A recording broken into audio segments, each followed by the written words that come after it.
Pushkin.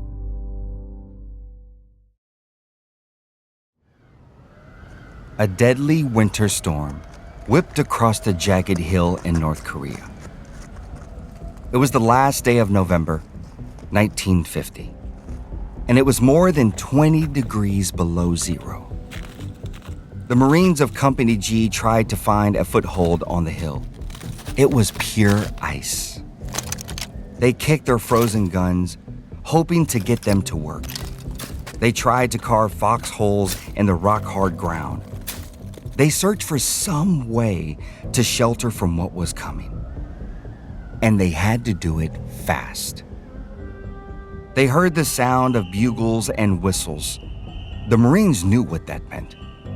They were about to face an onslaught of enemy soldiers, and they were totally and completely outnumbered. UN forces had been trying to hold this ground for days. Many had already been wounded or killed, and some had snuck off the hill. They knew certain death when they saw it. But not the men of Company G. There was something that kept them going. It sure wasn't food. Their cans of rations were frozen solid. It wasn't adrenaline either. It was their captain, Carl Sitter. He moved from one position to the other. He checked their guns. But mostly, he talked to them. He told them they could do it. They could fight off the enemy. They could survive and hold that hill. Secretly in his heart, Carl believed that he might not survive. In fact, he was pretty sure he would never make it home. But he had faith that his men would.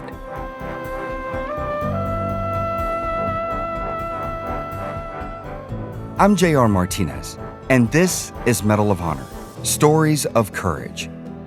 The Medal of Honor is the highest military decoration in the United States, awarded for gallantry and bravery in combat at the risk of life above and beyond the call of duty.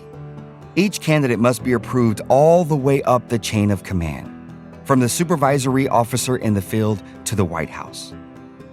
This show is about those heroes, what they did, what it meant, and what their stories tell us about the nature of courage and sacrifice.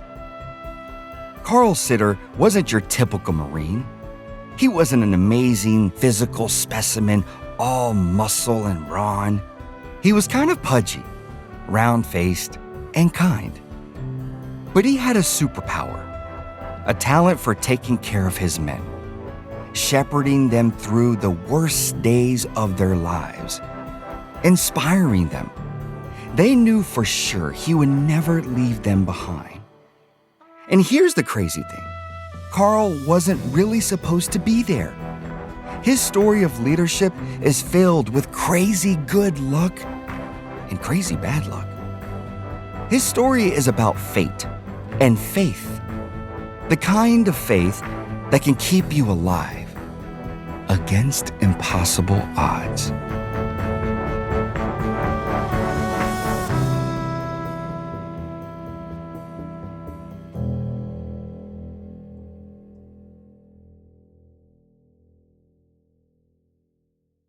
When Carl Sitter got to Korea in 1950, he wasn't supposed to be leading any Marines at all. He was supposed to be a special services officer. And if you don't know what that is, it's the officer in charge of equipment.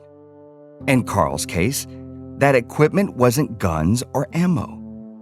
It was basketballs, footballs, and jockstraps. Not exactly the job he'd wanted. Carl was only 27, but he was pretty out of shape. So out of shape that his superiors had him in a desk job. But Carl wanted to be on the front lines, so he pushed and pushed. But special services was the most the brass would give him. It was a demotion. Still, Carl didn't complain. It was a job in the war, and he took it. For a second. Because Right after he got to the base in Japan with all that equipment, a typhoon blew it into the water. All of it. Gone. And that's how his career in special services ended. The brass had no choice but to give him the job he'd wanted in the first place, on the front lines. So he was given command of Company G. When his Marines looked at him, they couldn't quite believe this dumpy guy was going to be their leader. He didn't have a six-pack, but he had something that a lot of other guys didn't. Experience. He had enlisted when he was just 17 years old, right out of high school. He served in World War II, rising quickly through the ranks. And by the time the Marines landed in Guam in 1944, he was a lieutenant and had received the first of what would be 4 Purple Hearts. But he also picked up a habit, wearing his pistol holstered over his heart. Here's why. During one battle, he felt the slam of a bullet into the left side of his chest. He thought, this is it. I'm going to die. But wait a minute. He was definitely alive. So he touched his chest and he felt warm blood. But he also felt the cold steel of his pistol. It had stopped the bullet. He would wear the pistol there for the rest of his combat career. By the time the war was over, Carl had a Silver Star and a life in the Corps. Sure, maybe he'd gotten a little soft since World War II, but that didn't mean he wasn't keen to fight in the next conflict. Korea. On Sunday, June 25th, Communist forces attacked the Republic of Korea. That's President Harry Truman. We know that the cost of freedom is high, but we are determined to preserve our freedom no matter what the cost. At first, it looked like the United Nations forces would make quick work of this new war. General Douglas MacArthur led them into South Korea, and they easily drove the North Koreans back above the 38th parallel. But then MacArthur decided they should try for a second victory, this time in the North.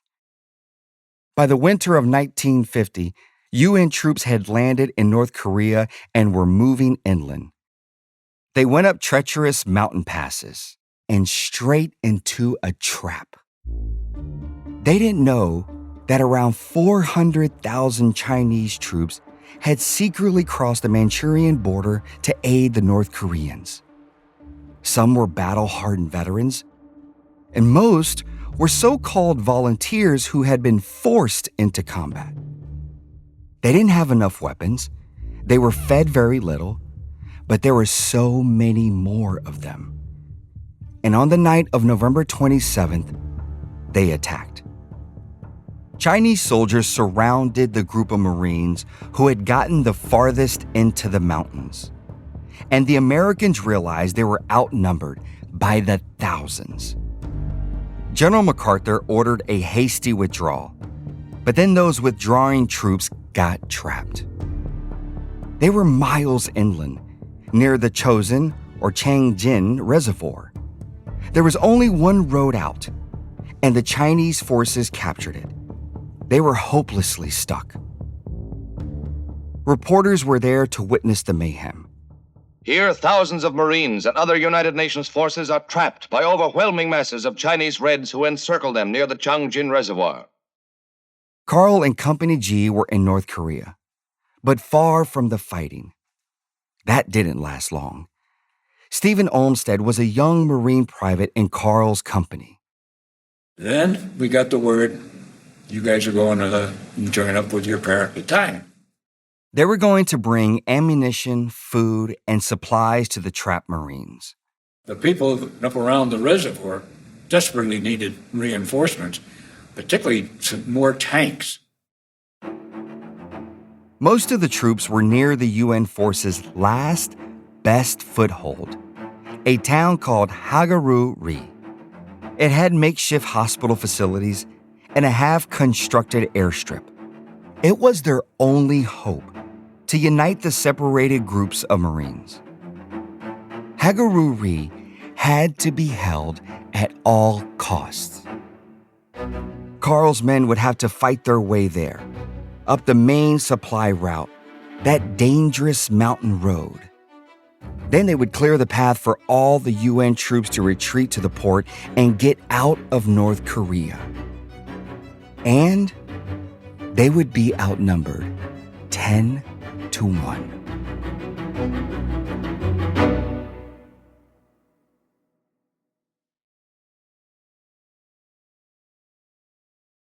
There's something important you need to know about the Battle of the Chosin Reservoir.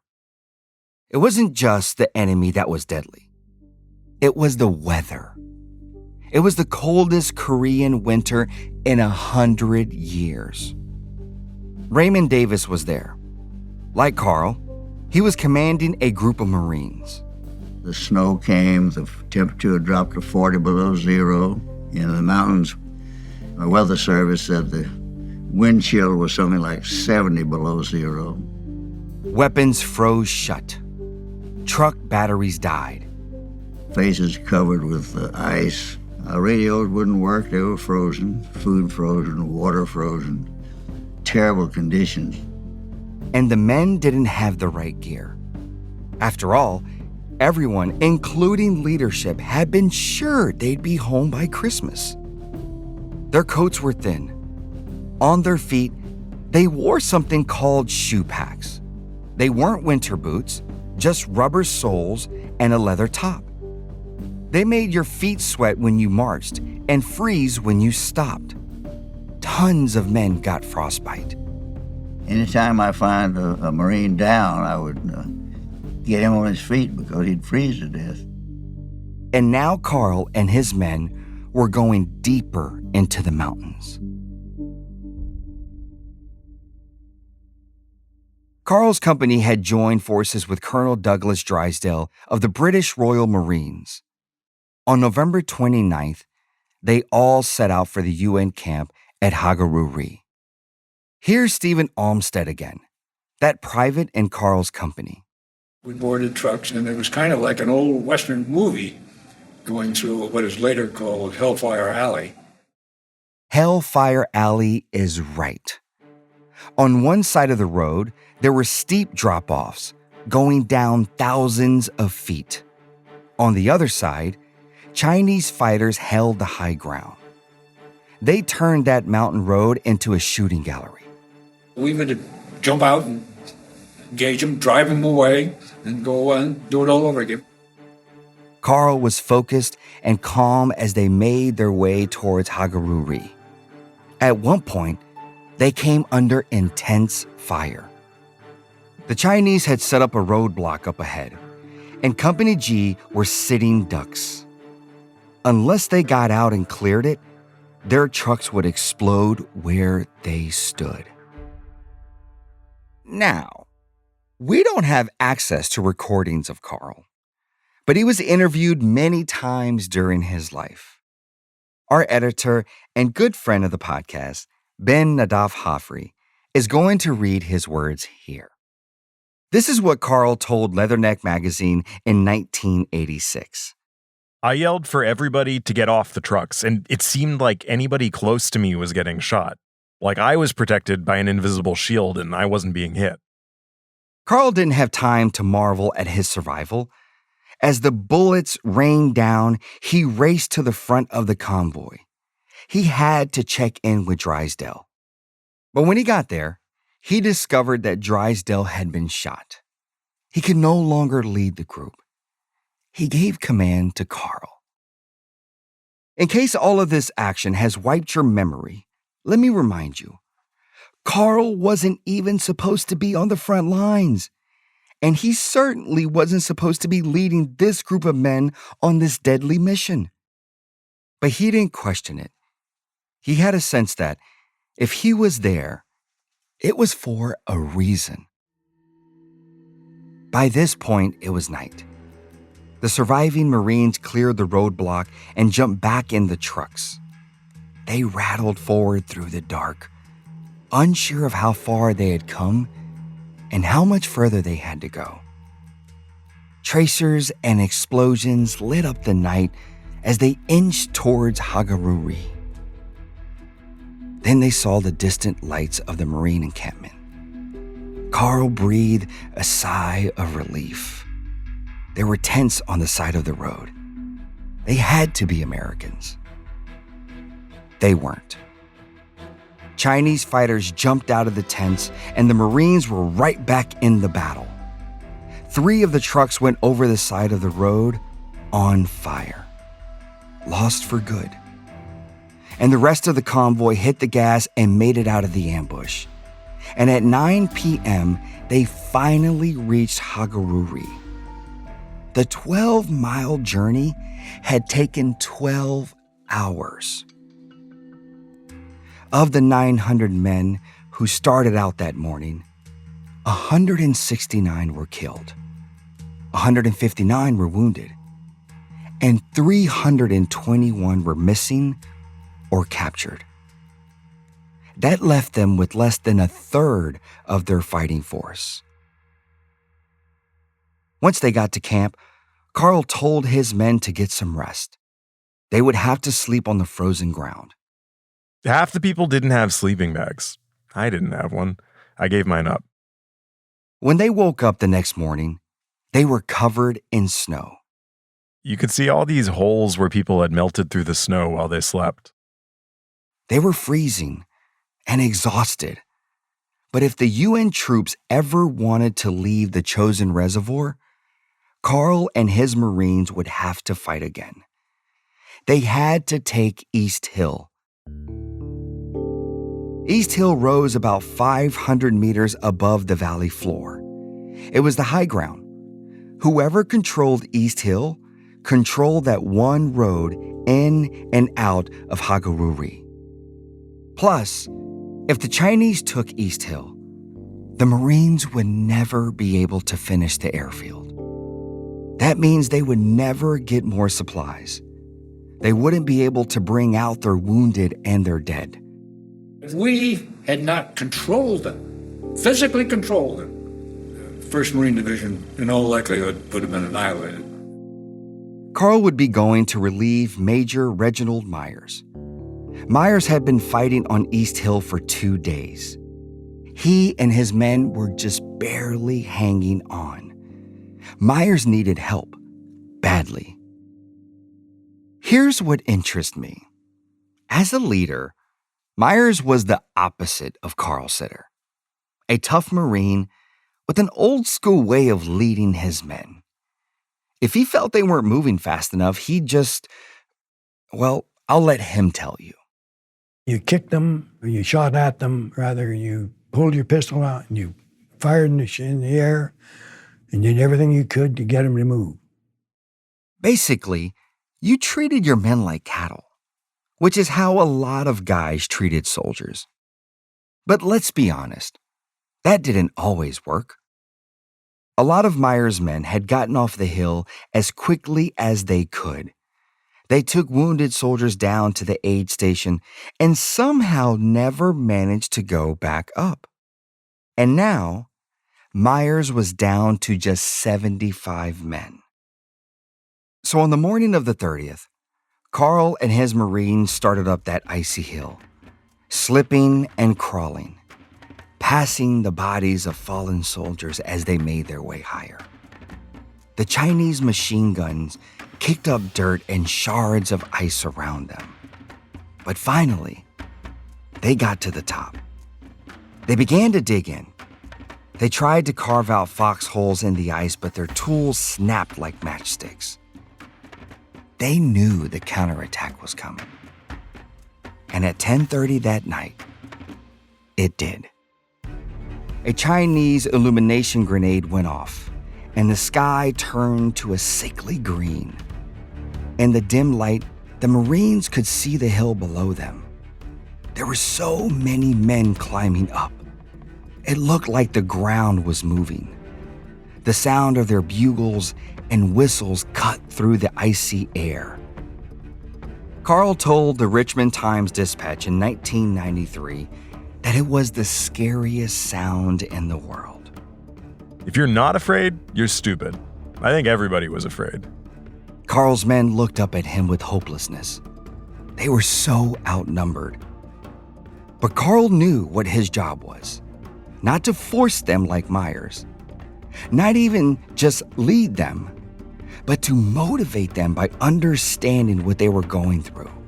Those people were depending on me. And when they depend on you, you have to live up to their expectations. And soon enough, the enemy soldiers were right on top of them. It was hand-to-hand grenades that night. You're all hepped up, and the bugles screaming and people screaming. It seemed to me they kept coming and coming. It was a free-for-all. Everyone shooting at close range. And when the bullets ran out, they hit each other with helmets, stabbed them with bayonets. Carl was hit in the face and chest by grenade fragments, but he kept shooting back with that pistol he kept holstered on his heart. The blood froze on his wounds. But against those crazy odds, Carl's men held the line. They held that hill all night. Once the sun came up, Carl had a view across the valley. And what he saw was awful. Bodies everywhere. And about 1,000 more Chinese troops forming up to get back into the hills. He knew they would return that night, and he knew he didn't have enough men to take them.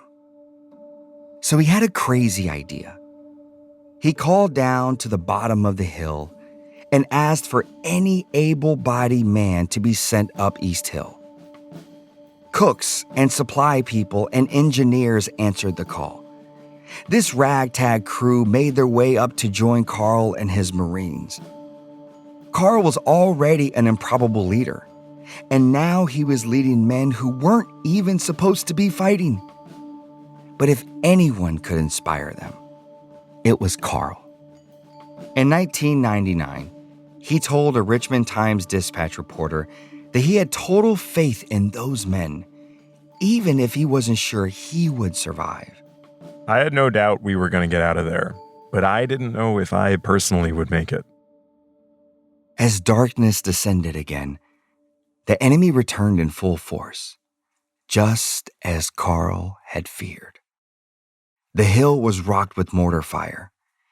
The Chinese soldiers attacked in group after group. Their numbers seemed endless. All through that long night, Carl exposed himself to fire again and again, just so he could take care of his guys. He went from foxhole to foxhole, adjusting machine guns, telling his men to stay strong and hang on. Once again, he was wounded, hit with shrapnel in the face, chest, and arms. But he would not leave. All of his other officers had been hit or evacuated or killed. He felt it was his duty to stay. They knew that I wouldn't leave them. And when they believe in you, then things can get done that maybe under normal conditions would never get done. But these were abnormal conditions, and people had faith in themselves, in their units and the Corps. That's what all boils down to.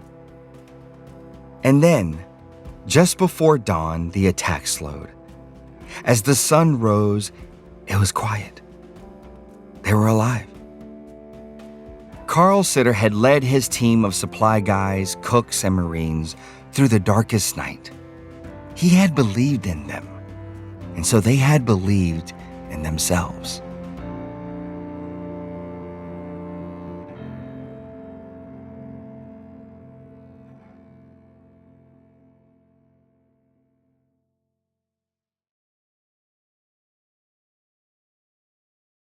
Carl and his Marines would spend one more night on East Hill, but the attacks waned. Soon, the airport at Hagaruri was open. Reinforcements and supplies were finally on their way. Carl had survived.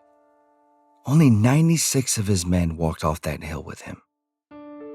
He took no personal credit for the victory. Maybe, he thought, this is why he had that invisible shield around him on the road to Hagaruri. This is why God had saved him when so many others had fallen. Carl's grandfather was a Presbyterian minister. Religious faith was core to the family. And I think that faith helped Carl feel like he could do what he needed to do. The UN forces fought their way back down those mountain passes, towards the port. The men must have all been shell-shocked by that point, exhausted. But Carl's leadership didn't waver.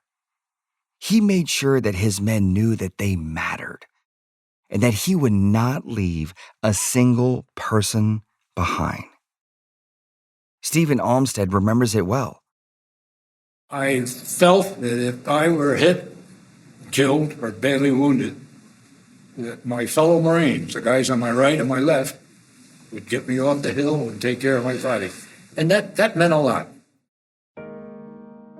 On December 11th, the last American forces reached the port of Hungnam, where ships were waiting to take them home. Company G was decimated. Badly shattered men and men frostbitten beyond belief in the terrible cold are put aboard planes for a safe harbor. Carl had survived, but the battle had changed him.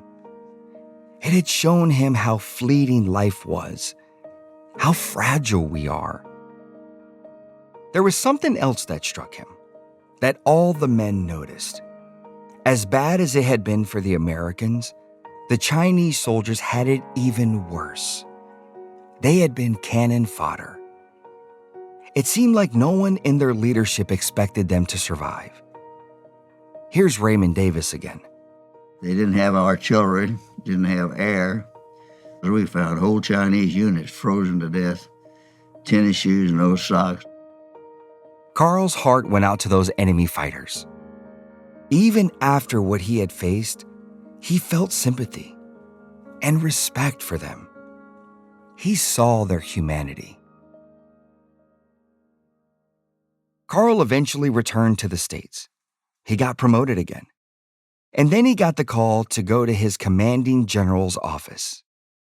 He was going to be awarded the Medal of Honor by President Truman. Carl and Reginald Myers, the major who had started the battle on East Hill, both received the medal at the White House. Reporters were there to film it. 2 Marine officers received from the president's hands the nation's highest award, the Congressional Medal of Honor. Major Reginald Myers is joined in the occasion by his family. Both he and Major Carl Sitter were cited for their heroic conduct during the disastrous retreat from the Changjin Reservoir a year ago in Korea.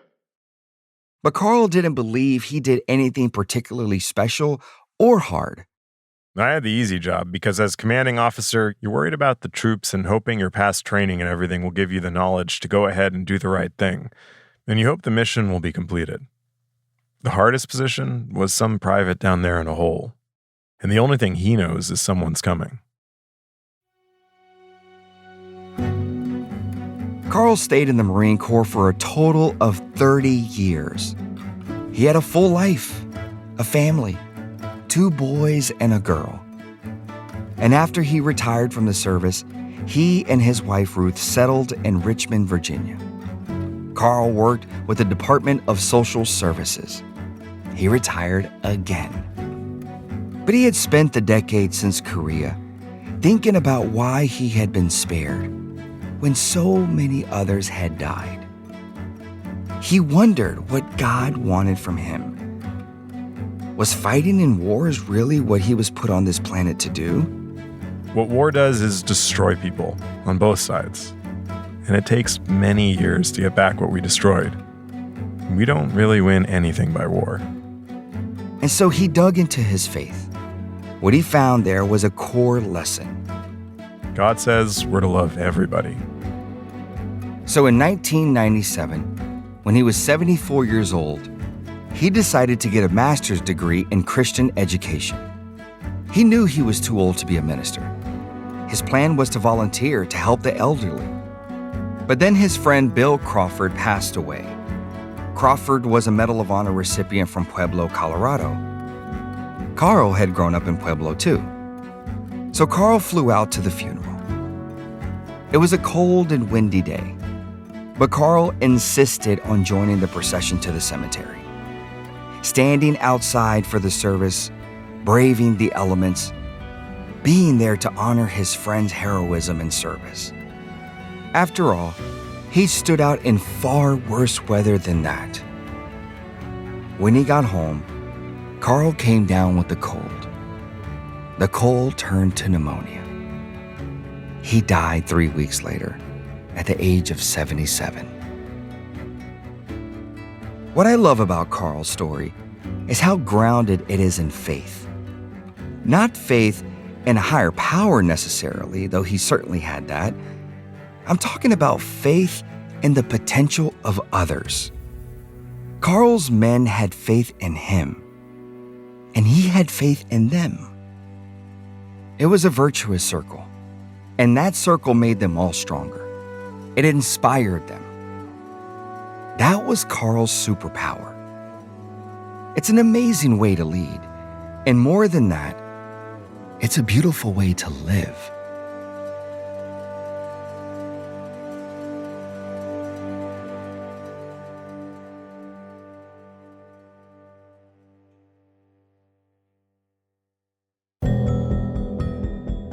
Medal of Honor, Stories of Courage is written by Meredith Rollins and produced by Meredith Rollins and Jess Shane. Our editor is Ben Nadaf Hafri, sound design and additional music by Jake Gorski. Our executive producer is Constanza Gallardo, fact-checking by Arthur Gompertz, and original music by Eric Phillips. Production support by Suzanne Gabber. The rest of the team includes Carl Cadle, Greta Cohn, Christina Sullivan, Sarah Nix, Nicole Optenbosch, Eric Sandler, Morgan Ratner, Jordan McMillan, Kira Posey, Owen Miller, Amy Hagerdorn, and Jake Flanagan. Special thanks to the Congressional Medal of Honor Society and the Korean War Legacy Foundation. This is our last episode of this second season, but we want to keep hearing from you. So please send us your personal story of courage or highlight someone else's bravery.